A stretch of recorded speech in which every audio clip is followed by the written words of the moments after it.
հանդերձ կապեր եք պահել Ռուսաստանի Դաշնության հետ, ինչ օրակարգի շուրջ եք այդ կապերը պահել։ Ես ասեմ, լավ կապեր ունեմ Ռուսաստանի եւ քաղաքական եւ տնտեսական եւ մարզական աշխարհի ղեկավարության հետ։ Ռուսաստան ունեմ շատ լավ ընկեր եւ Դումայի հետ, Եդինե Ռոսիայի հետ, Բարգավաճ Հայաստան ունի ուշագիր ստորագրած կոմունիստական կուսակցի հետ համագործակցում ենք եւ իմ նպատակը միշտ եղել է օգտակար լինել իմ երկրին, իմ ժողովրդին, տնտեսությանը։ Ես կարող մենակ ասել, որ եղել է հարց Լարսի հետ կապված, որ անմիջապես դիմել եմ իմ ընկեր Ուսուկովիչին, Կալաշնիկովին, որ անմիջապես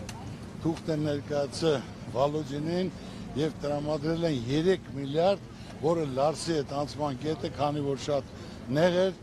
անցնում էր օրական 600 մեքենա, դա վերանորոգելուց հետո եղել է 1600 մեքենա։ Դա ես եմ կատարել իմ ընկերների շնորհիվ։ Եղել է վարորդների, որ պրավայի հարցը դիմել են, որ լիարժեք դառնա հայկական պրավաները գործի այնտեղ։ Հիմնական մեր տեղի աշխատողների մասին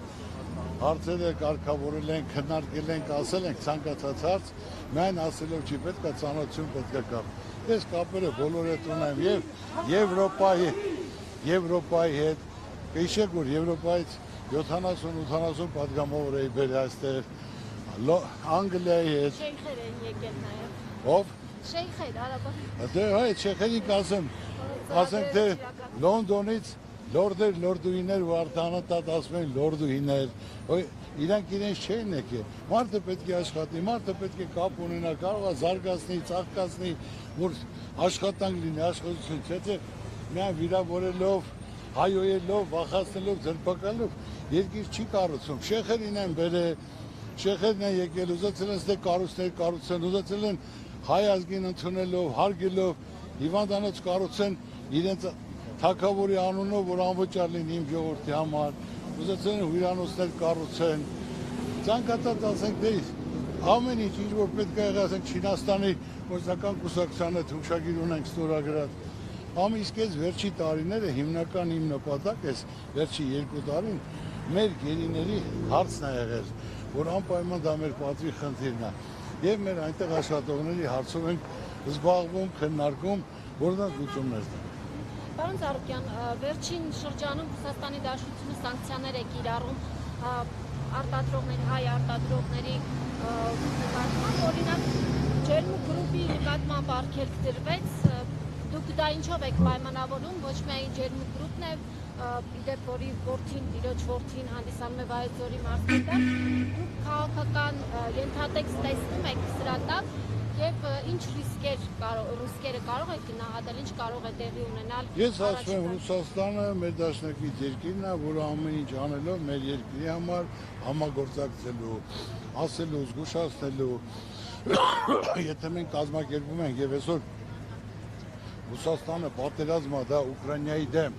եւ Ուկրաինայի նախագահին հրավիրում են այստեղ, որն ասենք խոսելով, վիրավորելով, դրա համար Ռուսաստանը ասում է, ես ձեր ընկերն եմ, ձեր գործընկերն եմ, հարց կա քննարկենք, բայց հարցերը ուտակում, որին թշնամիներին հրավիրելով,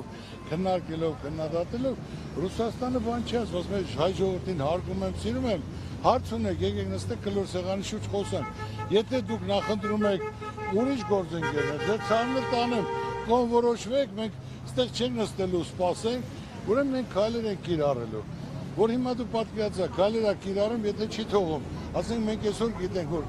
տարեկան 160, ամսական 160-170 միլիոն դոլար տրանսֆեր է գալի մեր ժողովրդի, որ մեր հայրենակիցները աշխատում են, տարեկան 3 միլիարդ դոլարի, մենք այստեղից արտանում ենք անում, ասենք թե պտուղ, բանջարեղեն, միրգ, գինի, կոնյակ չրեղեն, ձուկ, եթե հիմա դա ծաղիկ, դա հիմա չեկով այդ 3 միլիարդը, ինչ է լինելու, գյուղերը փակվել է, ժողովուրդը սննկանալու է, տնտեսությունները փակվել է, եթե դու ունես ուրիշ ճանապարհ, որ ինքը կարող է այդ հարցերը կարգավորի, շատ ուրախ ենք, բայց գազը, որ թանկացավ Եվրոպայի գնին դառավ, այդ մարդը ուրիշ բան չի ասում, ասում է, թե իմ հետ թշնամի ես, ասա թշնամի, իմ հետ համագործակցություն, ուրիշ բան չի ասում, պետք է կողորոշած լինեին մինչև այդ, որ այսպիսի վիճակ հիմա ես նոր չեմ ասում, ոնց որ նույն բանը, Արցախում, ասելով Արցախը Հայաստանն ա վերջ, ես եկել եմ փոխելու, փրկելու, ու վերջում հայտարարեց Արցախը դա Ադրբեջանը վերջին էլ կարող է 2 ամիս հետո ասի Երևանը Ադրբեջանա ու վերջ։ Տեսեք, քաղաքական հարցը Նիկոլ Փաշինյանի քաղաքական հակառակորդներին սպառնում է ոչ միայն այսպես ասած բանտերը նետել, այլև օրինակ ձեր մասով էլ Արարատ ցեմենտի հարցն է բարձրացնում։ Մտահոգություն չկա։ Ուրեմն իմ մտահոգությունն է, իմ երկիրն է, ես ասել եմ մեկ անգամ երբեք իմ հայրենիքը ոչ մի բան հետ չեմ փոխի, դա է ստեղծել եմ, դա ասենք թե անօրինական վախացնելու համար լիարժեք ասենք թե 25 տարի առաջ մարդը